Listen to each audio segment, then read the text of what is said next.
You did not find this by accident. Something in you turned, quietly, without ceremony, and the road you were walking split in two. Most people never feel that moment. They go their whole lives on one line, never knowing there was another one running beside it. But you felt something shift, didn't you? A stillness where there used to be noise. A strange calm in the middle of a week that should have wrecked you. That was not your imagination. That was the split. And I want you to hear me clearly right now, because what I am about to say will reorganize how you understand the last few years of your life. You took the better one. The decision has already been made, and it was made in your favor. Stay with me. Do not scroll. Because the version of you that scrolls past this stays on the old line, and the version of you that listens all the way through walks out of here different. Type Amen if you can feel that this message found you on purpose.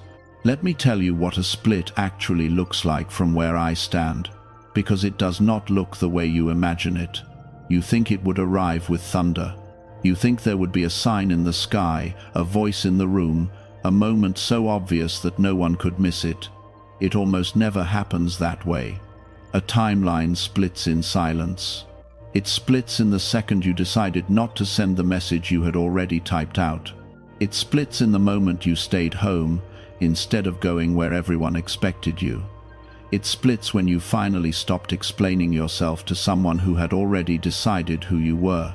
Small hinges, enormous doors. That is how this works. And here is the part that will unsettle you at first. The moment your line split, you lost things. You did not lose them because you failed. You lost them because they belonged to the other road. There were people who could only travel with you on the version of your life you did not take. There were opportunities that were only available to the person you were about to stop being. When those things fell away, you grieved. You blamed yourself. You lay awake replaying the conversation, wondering what you should have said differently. But nothing was broken. Something was sorted. The road you chose could not carry that weight, so the weight was removed for you, and you called it loss. Think about it honestly. Go back to the moment everything came apart. The job, the relationship, the friendship, the plan that collapsed the week before it was supposed to begin. You have spent months treating that as the injury.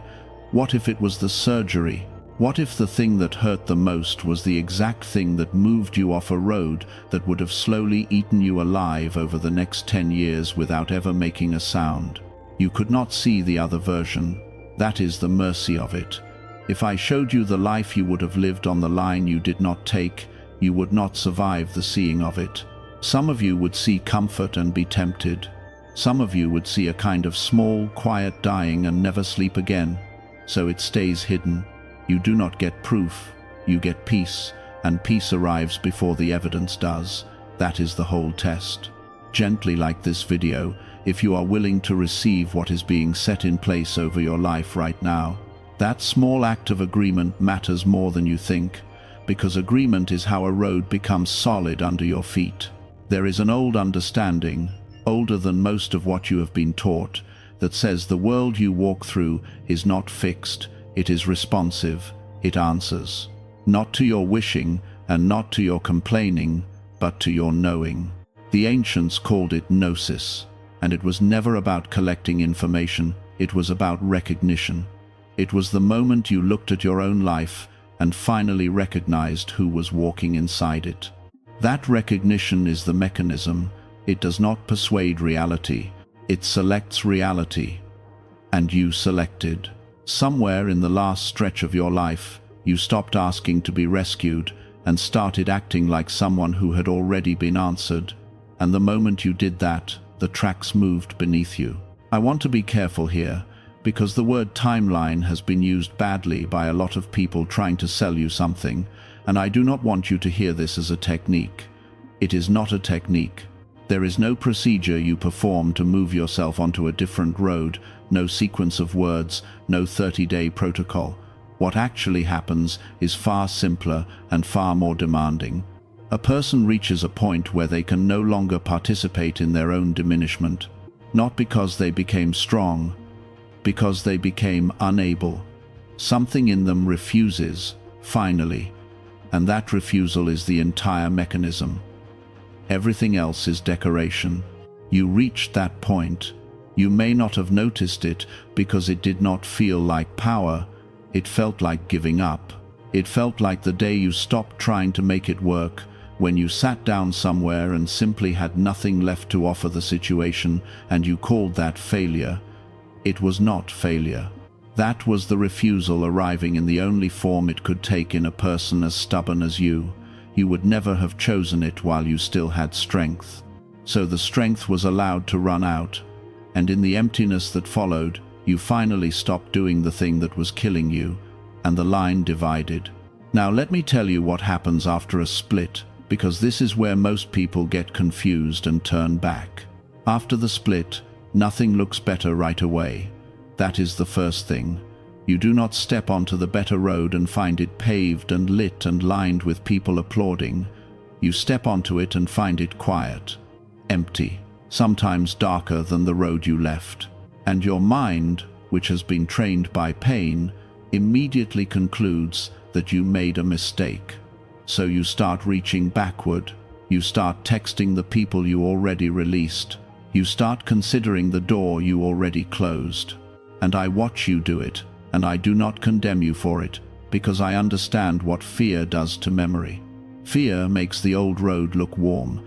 It edits out the part where you could not breathe. But look at the evidence you already have. Look at what stopped happening.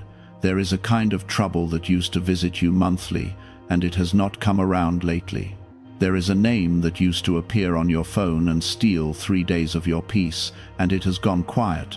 There is a thought that used to run in the back of your head every single morning, and one day recently you realized it had not spoken in weeks. You did not fight that thought off. It simply lost jurisdiction. It belonged to the old road, and you are not there anymore. Type 777 if you have noticed things going quiet in a way you cannot explain. I need you to understand something about the pain of the last season, because you have been carrying it as evidence against yourself. You have decided that the amount you suffered proves that you did something wrong. That is not how it works. You suffered because you were being unhooked. When something has been attached to you for years, removing it hurts, whether it was killing you or not. A splinter hurts more coming out than going in. That does not make the removal cruel. It makes it necessary. And there is more. Every place that hurt was a place where you were still holding on with both hands. The pain was not the punishment. The pain was the map. It showed exactly where your grip was. Look back now at the 3 things that broke you hardest, and you will find that all 3 were things you had made load-bearing. You had built your identity on them. You had decided that without them, you would not know who you were. So they were taken, not to destroy you, but to prove to you that you remained. You are still here. You are still standing. The thing you thought you could not live without is gone, and you woke up this morning anyway. That is not a small piece of information. That is the entire foundation of the road you are now on. There is something else you should know about the version of you on the other line. He is still striving. She is still performing. That version never stopped explaining. That version got the thing you wanted, the exact thing you prayed for at 3 in the morning with your hands shaking, and it did not fix anything. That version is more tired than you are, and more admired, and more alone. I am not telling you this to make you feel superior. I am telling you because you keep mourning a life that would have quietly consumed you, and I would like you to stop. Let me stay here a little longer, because I know some of you are still arguing with me in your head. You are thinking that if you had just handled that one situation differently, the good road and the easy road would have been the same road. You have built an entire private theology around that idea, that somewhere out there is a version of your life where you got everything and paid nothing. I want to be gentle and I want to be honest at the same time. That version does not exist. It has never existed for anyone who has ever lived. Every road costs. The only real choice you ever get is what you are willing to purchase, and what you are willing to be charged for it. You chose to be charged in comfort so that you could purchase clarity. That was the transaction. And you did not make it consciously, which is why it feels like it was done to you. But look closely at the moments where the price was set. Every single one of them had you in it, choosing, even if it was only choosing not to lie one more time to keep something intact. That was you. You did that. And it cost exactly what it was always going to cost, and it bought exactly what it was always going to buy. The reason this matters is that people who believe they were victimized by their own path cannot walk it well. They walk it resentfully. They take every good thing suspiciously, as if it were a bribe. They flinch at kindness. If you carry that posture onto the better road, you will find it barren, not because it is barren, but because you refuse to reach for anything on it. So set the resentment down. Not because the pain was fair, but because carrying it is expensive, and you need your hands for what is next. Now the practical part. What does it actually mean to walk the better road well, since you are already on it? The first thing is that you have to stop fighting battles that are no longer assigned to you. This is where people lose entire years. They win, they are moved, and then they keep swinging at air. They keep defending themselves to people who are no longer in the room. They keep preparing arguments for conversations that will never happen. They keep bracing for an impact that has already passed. Your body does this without permission. It holds the shape of the last emergency long after the emergency ends. And if you do not consciously release that shape, you will import the old war into the new territory, and you will make the better road feel exactly like the one you left. So when you feel your chest tighten for no reason, when you find yourself rehearsing a defense in the shower, stop and ask a simple question. Is this happening, or is this a memory wearing a mask? Almost every time, it is the mask. The threat is not in front of you, it is behind you, calling your name in a voice you have been trained to obey. You do not have to answer it. Not answering is not denial. Not answering is discipline. There is a particular version of this that I want to name directly, because it is common and it is quiet and it eats people slowly. It is the imaginary conversation. You have one running right now with someone. You have been having it for months.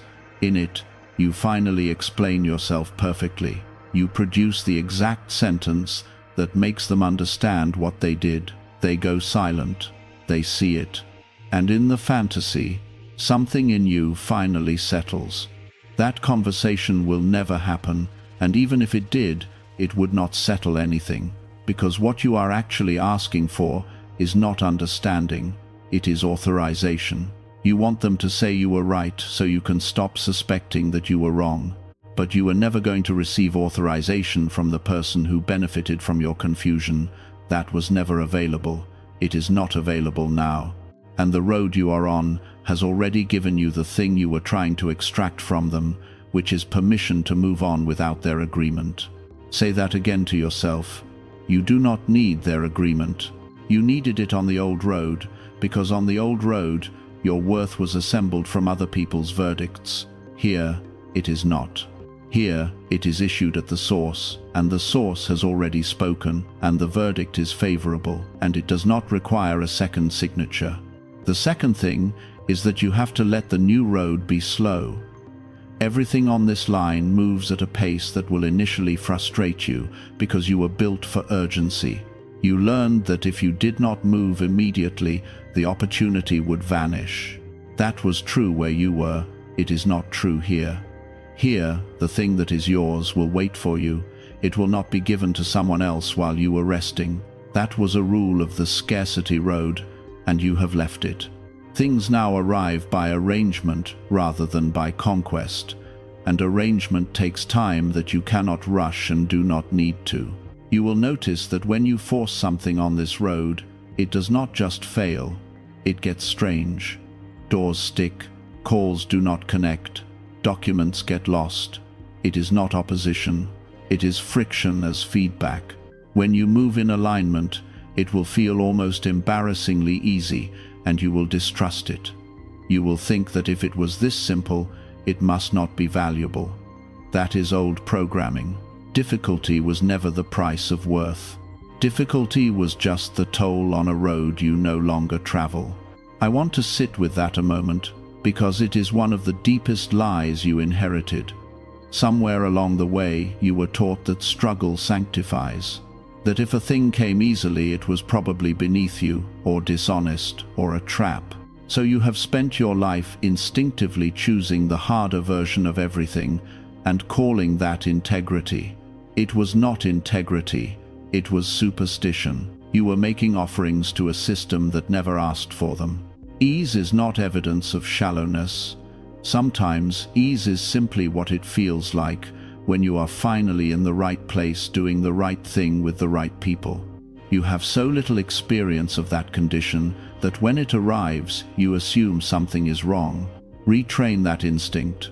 When something works smoothly, do not investigate it for defects. Receive it and keep walking. Type 1111 if you are ready to move without forcing. The third thing is that you have to change what you consider evidence. On the old road, your proof was external, a number, a title, a message from someone whose approval you needed.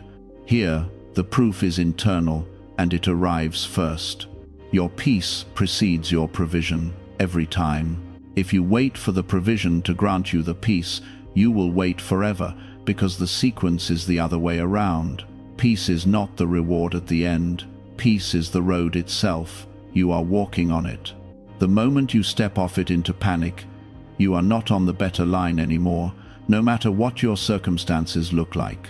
This is the part that takes people longest to accept, because it sounds like a trick.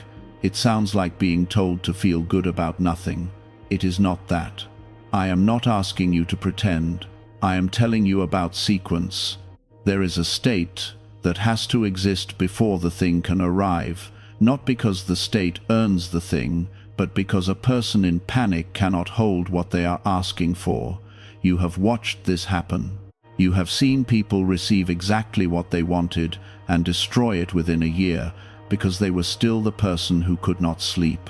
The condition was not built to hold the answer, so the answer was withheld until the condition changed, and they called that abandonment when it was actually protection. You are being conditioned now. That is what this quiet is. It is the building of a container, and containers are boring to build. Nothing dramatic happens while a container is being built. You just keep showing up and setting one more piece in place, and the whole time your mind tells you that nothing is happening, when in fact the only thing that matters is happening. The fourth thing, and this one is rarely said, is that you have to stop auditioning for your own life. You have been treating this whole season like an interview. You have been trying to demonstrate that you deserve what is coming. Performing readiness, performing gratitude, performing growth, in case anyone is watching and taking notes. Nobody is taking notes. There is no panel. There is no committee reviewing your progress and deciding whether to release the next portion. That entire structure exists inside your own head, imported from a childhood where love had conditions and approval had to be renewed monthly. Let me dismantle it. You are not being evaluated. You are being accompanied. The difference between those two is the difference between a courtroom and a walk.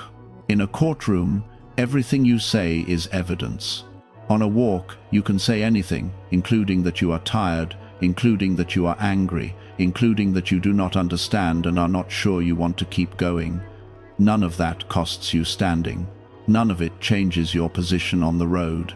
Some of you have never been in a relationship of any kind where that was true, where you could say the worst thing you were thinking and not lose anything.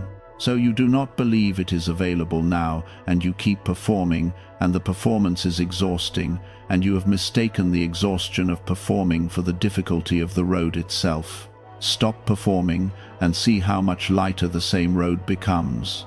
The fifth thing is that you have to let yourself be a beginner again. This is harder than it sounds for someone who has been competent for a long time. On the old road, competence was your protection. If you were the one who knew what to do, You were safe, you were needed, you could not be discarded. So you stopped entering any situation where you would be bad at something, and your world quietly narrowed to the exact size of your existing skills.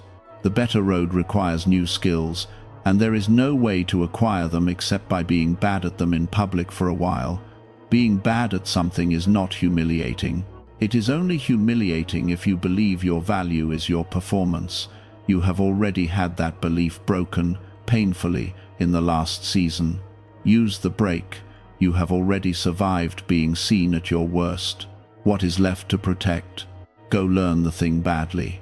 You will find it strangely joyful, because you have not been a beginner in years, and beginners get to be surprised. I want to say something about the people who did not come with you, because this part still aches, and you have not spoken about it honestly to anyone. Some of them loved you. That is what makes it hard. It would be easier if everyone who fell away had been cruel, if you could file them under enemies and move on. But some of them were good to you. They just could not follow. They knew a version of you that no longer exists, and every time you were together, they invited that version back into the room. Not maliciously, out of habit, out of comfort, out of their own fear that if you changed, they would have to look at themselves. You are allowed to love them from where you stand now. You are not required to go back and stand where they are so they can feel comfortable. That is the confusion many of you carry. You think loyalty means returning to the old road for visits. It does not. Loyalty means you do not slander them, you do not resent them, and you do not spend your new energy trying to drag them across a line they have not chosen. Choice is not transferable. You cannot pick the better road on someone else's behalf, no matter how much you love them, and trying to do it will exhaust you and change nothing. And some of them will come later. That is real too.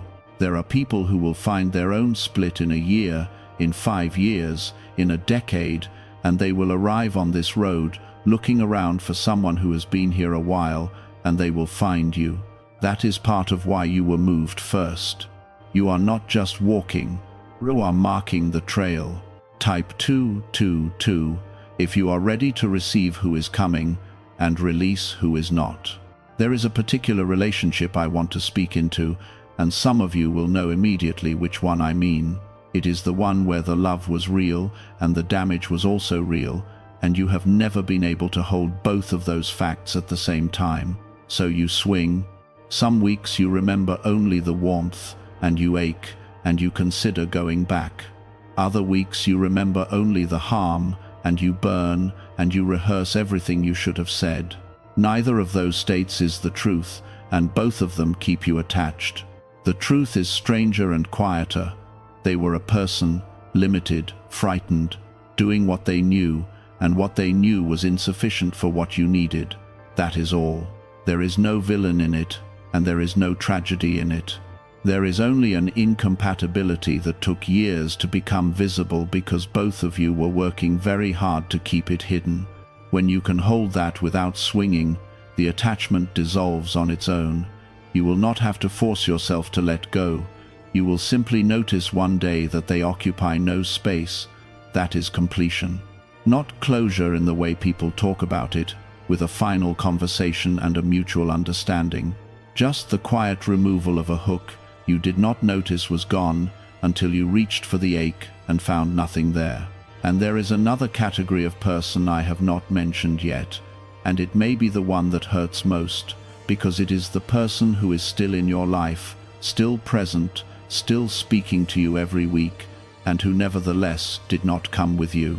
They occupy the same house, they sit at the same table, and they are living on the other road, and every conversation is a small negotiation across a border neither of you will name. I am not going to tell you what to do about that. There is no universal instruction there, and anyone who gives you one is not being honest about how complicated a life is. But I will tell you 2 things. The first is that you must stop expecting them to validate a journey they cannot see. You are asking a person without the map to confirm the route. They cannot. Their inability is not a betrayal, it is a limitation, and treating it as betrayal will poison a relationship that might otherwise survive.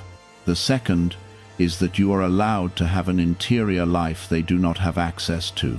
This is not deceit. Everyone has one. You have simply been taught that intimacy means total transparency, and that if there is any part of you that is not shared, the relationship is fraudulent. That is not true. Some of what is happening in you right now is not communicable, not because it is secret, but because there is no vocabulary you share. Let it be private for a season. Speech is not the only form of honesty.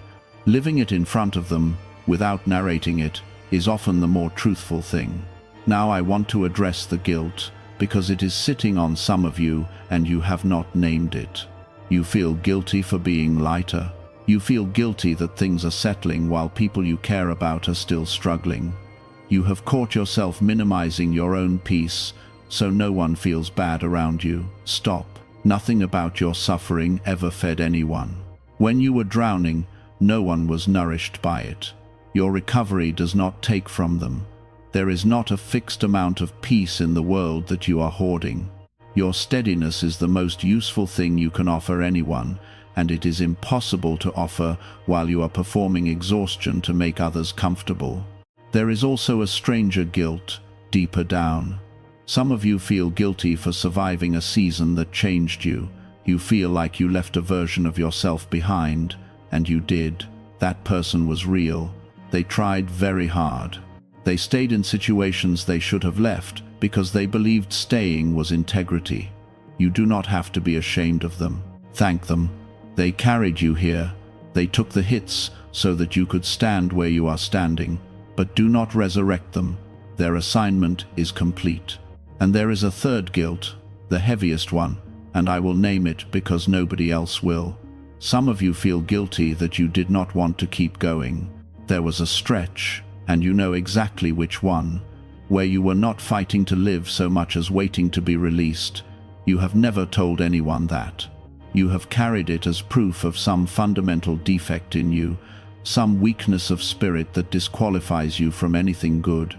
Hear me. That was not a defect. That was a system under a load it was never designed to carry, doing exactly what systems do under that load. You did not lack faith. You lacked rest, and you lacked support. And you had been running an emergency for so long that your body could no longer distinguish between wanting the pain to end and wanting everything to end. Those are different things, and in that state they become indistinguishable. That is a known feature of exhaustion, not a verdict on your soul. And you stayed anyway. That is the part you keep skipping. On the worst day, in the worst hour, with nothing in you that wanted to, you stayed. That is not weakness with a survival attached. That is one of the largest acts of courage a human being is capable of, performed with no audience, no encouragement, and no guarantee. Nothing you achieve in the rest of your life will be more impressive than that. I am telling you this so you will finally stop treating your lowest season as your shame. It was your proof. Type 333. If you have survived something you have never spoken about out loud, let me tell you what to expect over the next stretch of road, because you should be able to recognize the markers. First, you will notice your appetite change. Not for food, for noise. Things that used to hold your attention will suddenly feel loud and pointless. Conversations you used to enjoy will feel like standing in a room where everyone is shouting about nothing. Do not panic when this happens, and assume you are becoming cold. You are becoming selective. Your system is refusing to spend energy on things that return nothing. That is a healthy organism doing its job. Second, you will start receiving unexpected accuracy. You will think of someone and hear from them. You will avoid a route for no reason and later learn why. You will meet a person and know something about them within 4 minutes that takes other people 4 years. This is not magic. This is what perception does when it is no longer buried under stress. You were always capable of this. Fear was just using all the bandwidth. Third, you will experience a strange grief in the middle of good things. You will be sitting somewhere pleasant, safe, provided for, and a wave of sadness will come out of nowhere. Do not interpret this as a warning. It is release. The body stores what the mind could not process at the time, and it only lets go when it is finally safe. Grief in a good season is not a sign that the season is false. It is a sign that you are finally secure enough to feel what you had to postpone. Fourth, you will be tested by boredom. This is the one nobody warns you about. After a life of crisis, calm feels like nothing is happening, and a part of you will go looking for a fire just so you have something to do with your hands. You will pick at a settled situation. You will reopen a closed conversation. You will invent a problem out of a small ambiguity. Watch for this. This is the single most common way people sabotage a good road, and they always do it in the 3rd or 4th month of peace. Fifth, you will find that your memory changes. Not that you will forget, but that the emotional charge on certain memories will drop away, and you will be able to look directly at things that used to make you flinch. You will tell the story to someone and realize halfway through that your voice is steady. That is not detachment, that is integration.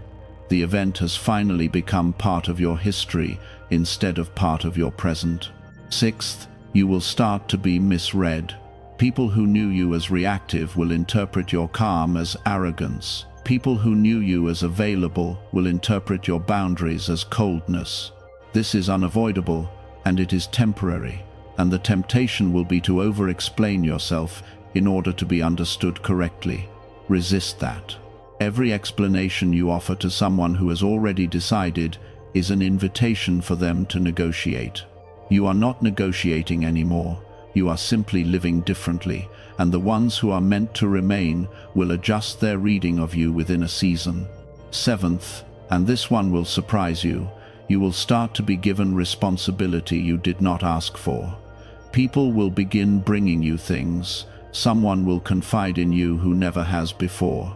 A situation will land in your hands that you did not seek. This is not random. Capacity attracts assignment. The moment you become someone who does not shatter, the world starts routing weight through you, and you must learn immediately to distinguish between weight that is yours and weight that is simply nearby. Not everything that arrives at your door was addressed to you. Eighth, your dreams will change. Some of you have already noticed this and did not mention it to anyone because it sounds absurd said out loud. The chase dreams stop. The dreams where you are late, unprepared, back in a building you cannot navigate, they thin out and are replaced by something quieter. Water, open rooms, people you have not seen in years who are simply present and not threatening. Do not overinterpret the images. What matters is the tone. The nervous system rehearses at night what it expects by day, and when the rehearsals soften, it means the expectation has changed at a level far below your opinions about it. Ninth, you will lose interest in being right. This one arrives late, and it is the clearest marker of all. Someone will say something inaccurate about you, or about a subject you know well, and you will notice the impulse to correct them rise, and then simply decline to act on it. Not out of superiority, out of economy. You will realize that being understood by that particular person in that particular moment is not worth the 20 minutes and the residue. That is a considerable freedom, and almost nobody has it, and you will have it without having tried to acquire it. 10th, and this is the one that will convince you more than all the others, you will start to be uninterested in the future. Not hopeless about it. Uninterested in the way a person eating a good meal is uninterested in the next meal. Most of your life has been spent somewhere ahead of yourself, negotiating with a version of tomorrow that never arrived in the form you argued with. When that habit breaks, you will find yourself simply present in a Tuesday afternoon with no agenda running underneath it, and you will realize you have almost no memory of what that felt like, and it will strike you as the most valuable thing you have ever been given. Type 555 if you are willing to stay on the road even when the road is quiet. Now let me speak to the specific weight you brought here. Some of you are still holding a decision. You know what you should do. You have known for a long time. You are not confused. You are afraid, and you have been dressing the fear up as confusion because confusion sounds more reasonable. Let me remove the disguise. You already know. The clarity you are praying for arrived months ago, and you sent it away because acting on it would cost you something. I am not going to give you a second clarity to replace the one you rejected. I am going to remind you that the road you are on has already made room for the version of your life that exists after that decision. It is built. It is waiting. It does not expire, but it also does not begin without you. Some of you are holding a person, not a relationship, a hope. You are holding the possibility of someone becoming who you needed them to be. You have made a private agreement with yourself that if you are patient enough, they will change. Hear me carefully, because this is important and gentle at the same time. Patience is not the same as waiting for someone to become a different person.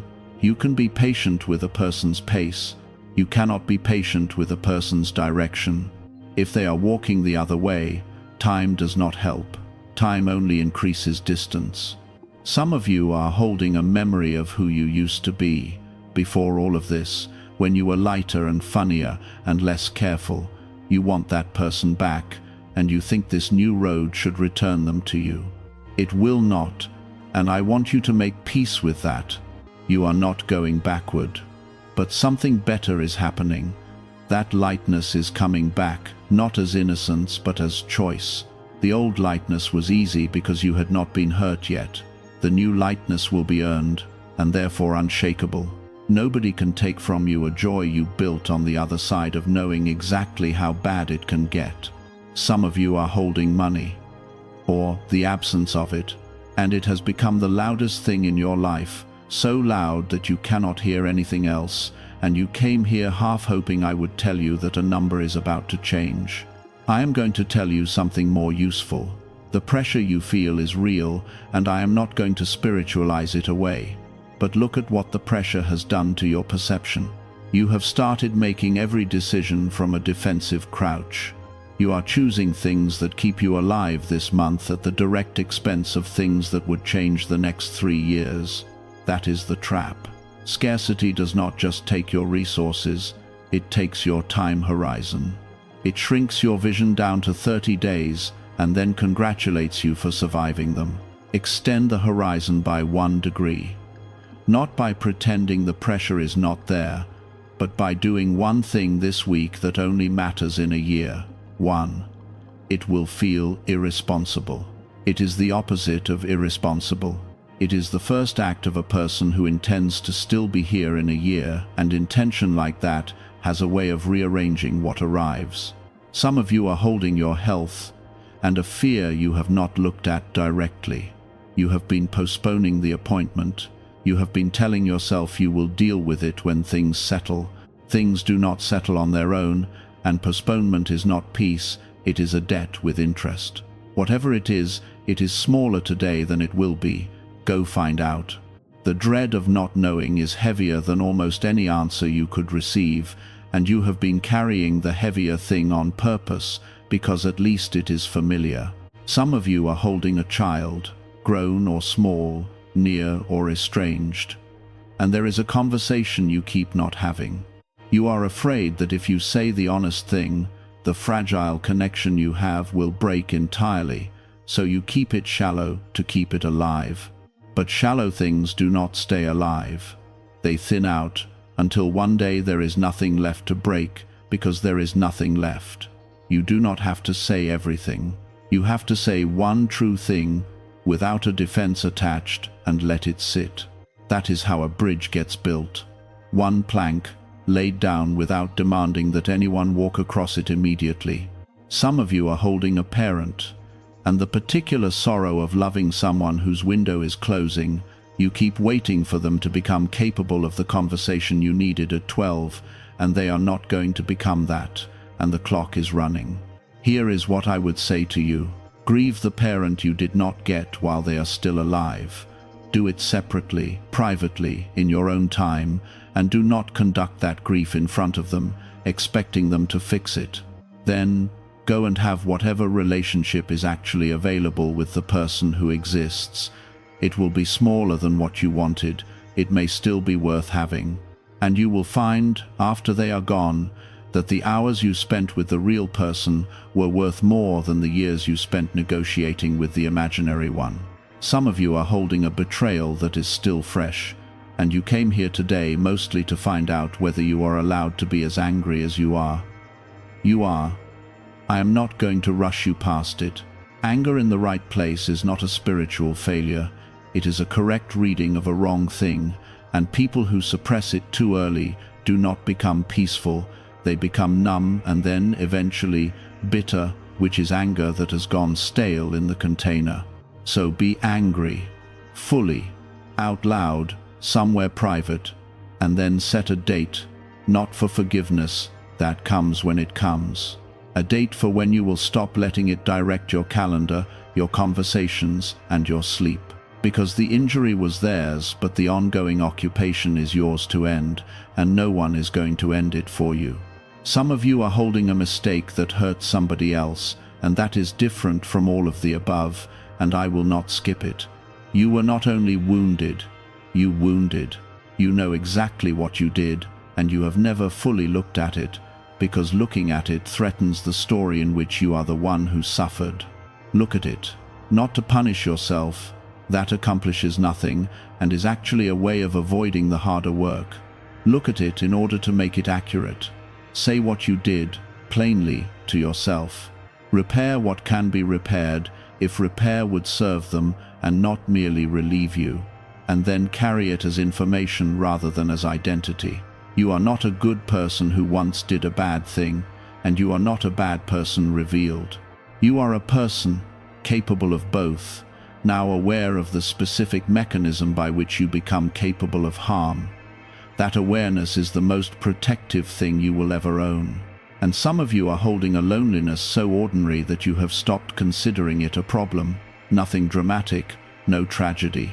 Just the accumulated fact that no one has touched you in a long time, that your phone does not ring for reasons unrelated to logistics, that you could disappear for 4 days before anyone would think to check. You have decided this is simply your temperament, that you are private, that you prefer it. Some of that is true, most of it is adaptation, and adaptation always argues that it was a preference. I am not going to hand you a person, but I will tell you where the road goes. It goes through rooms, physical rooms, with other people in them, entered repeatedly over months for a reason that has nothing to do with meeting anyone. That is how connection has always formed, and no substitute has ever been invented, and the reason you have not done it is that it is slow and awkward at the start, and you have been too tired for slow and awkward. You are less tired now than you were. Go find a room. Go back a second time. That is the entire method, and it is unglamorous, and it works. There is a question underneath all of this that some of you have never said out loud. You want to know whether you are actually being led, or whether you are just telling yourself a comforting story to survive a hard few years. I am not going to insult you with an easy answer. Here is a better one. Look at the pattern of your rescues, not the outcomes, the timing.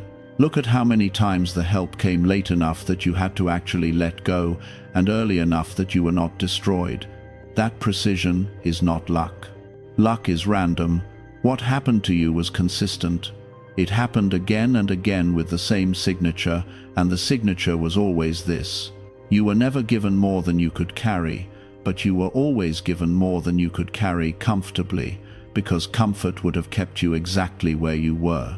That is the fingerprint, that is how you know. And there is a second fingerprint, subtler than the first.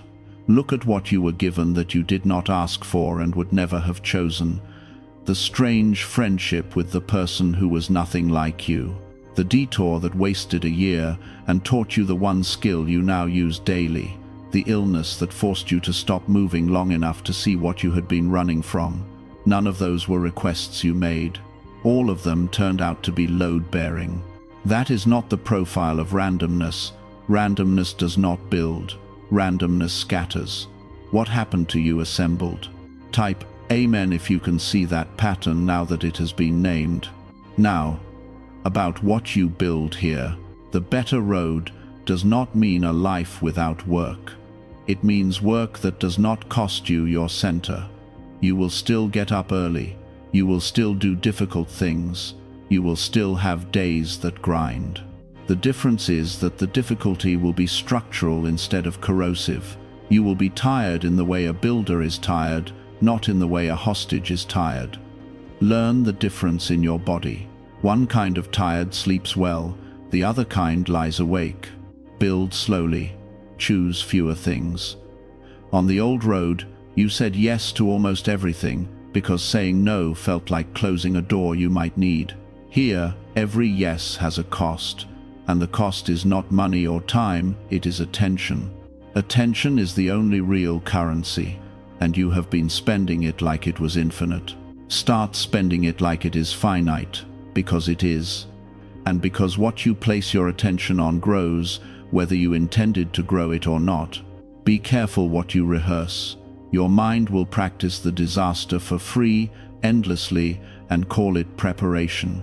It is not preparation, it is rehearsal, and rehearsal builds capability. Whatever you rehearse, you become fluent in. Some of you are fluent in catastrophe because you have run the simulation 10,000 times.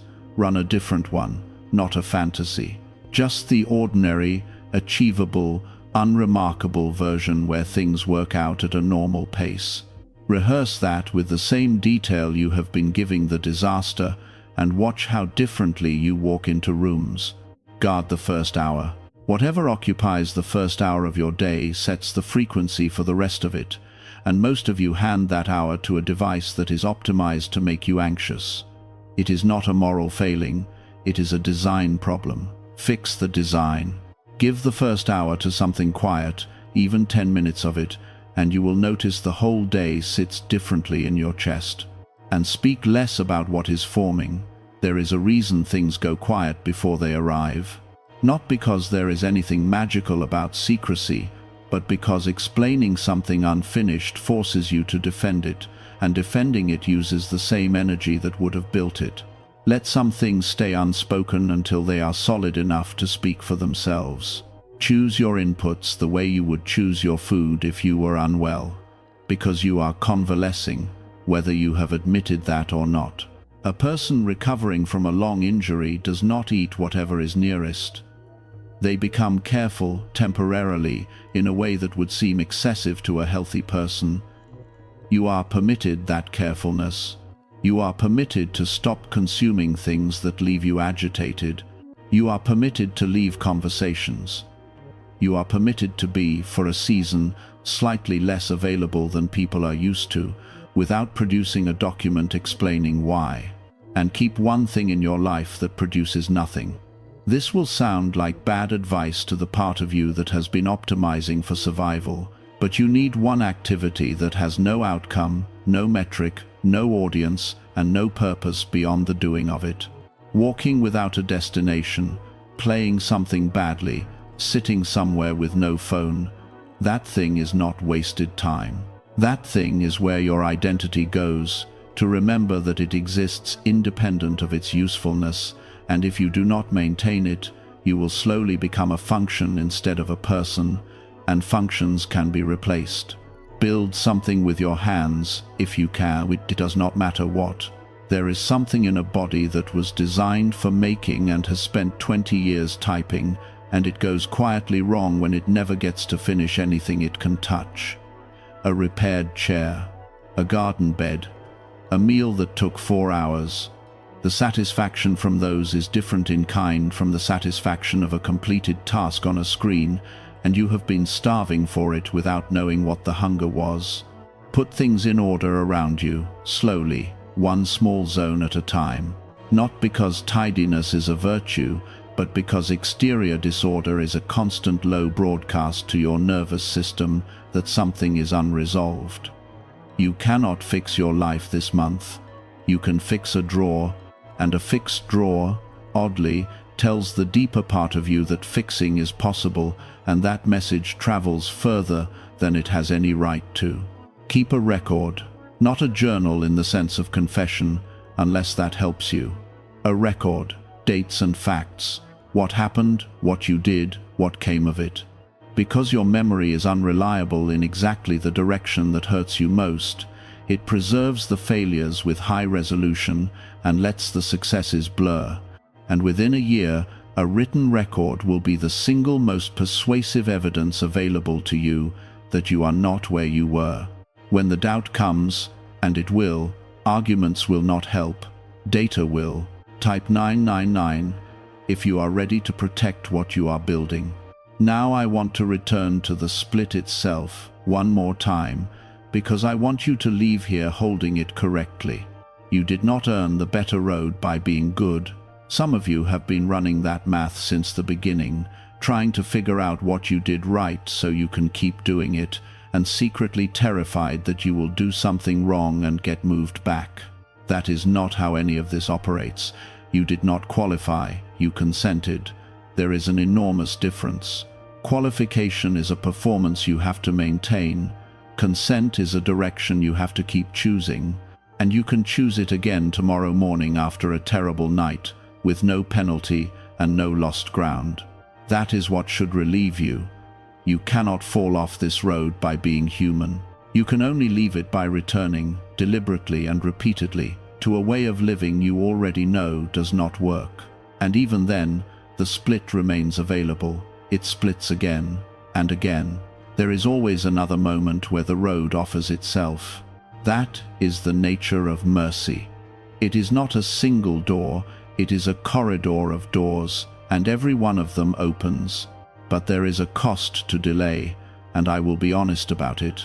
Not punishment, just arithmetic. Every season you spend deciding is a season you do not spend building.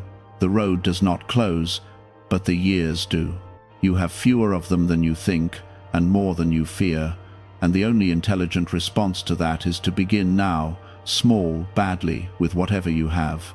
Type 1212 if you are choosing this road again, today, on purpose. Let me tell you what I see when I look at you. I see someone who has been underestimated by almost everyone, including themselves. I see someone who has been kind in situations that did not deserve kindness, and who worries that this made them weak. It did not. It made them expensive to break. I see someone who has quietly done the right thing many times, with no witness at all, and who has never been thanked for a single one of them. I saw all of them, every one. None of them were wasted.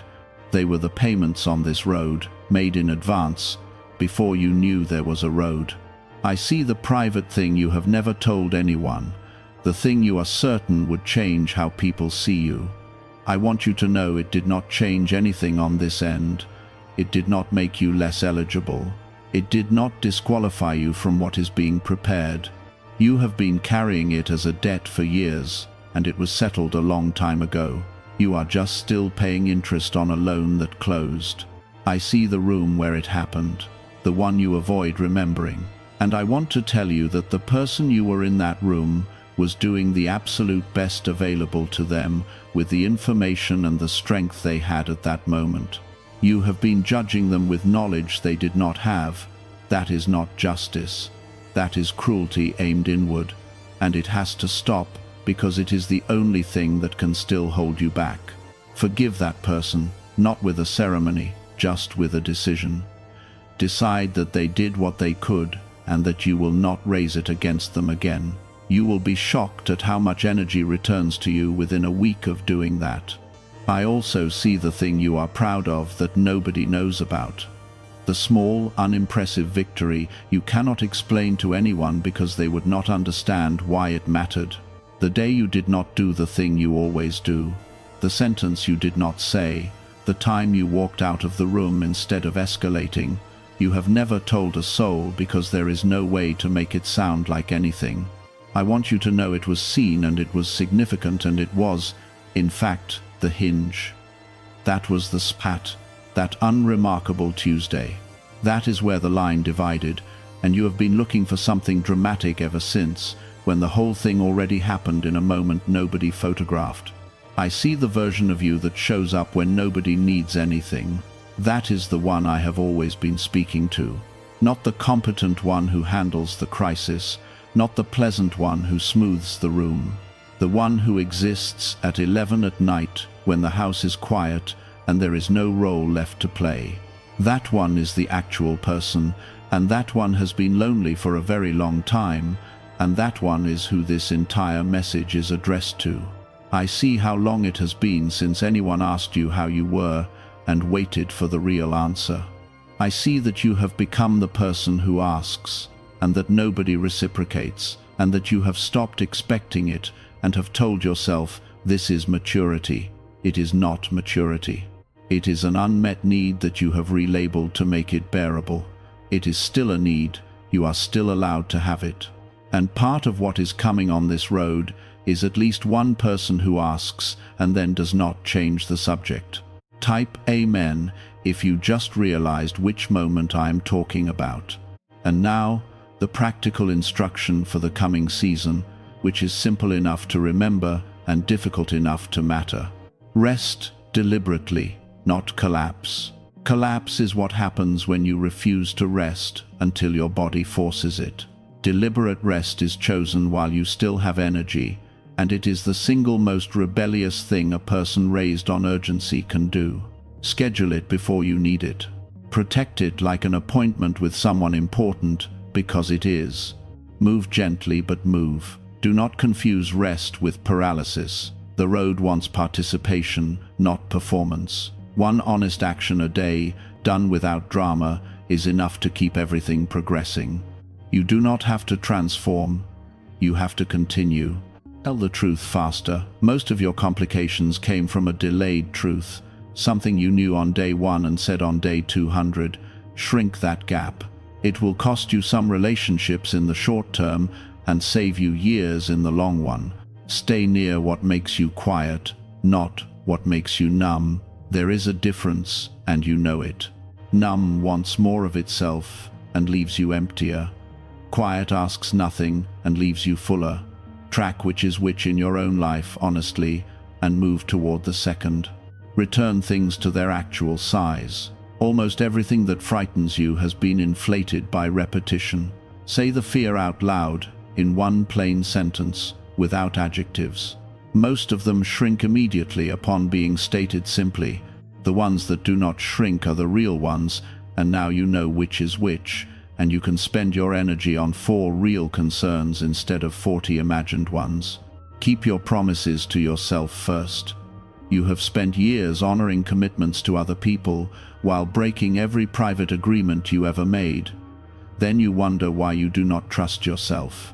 Trust is built the same way with yourself as with anyone else, through a record of kept small promises, so make them tiny, absurdly tiny, and keep them without exception for 30 days. You will not believe what that does to your sense of who you are. Let some things be unresolved. You have a compulsion to close every loop, to know how every story ends, to understand why every person did what they did. Some of it will never be explained to you, not as a withholding, but because the explanation lives inside another person and will die there. Practice tolerating an open question without treating it as an emergency. That capacity, more than almost anything, is what separates a person at peace from a person merely between crises.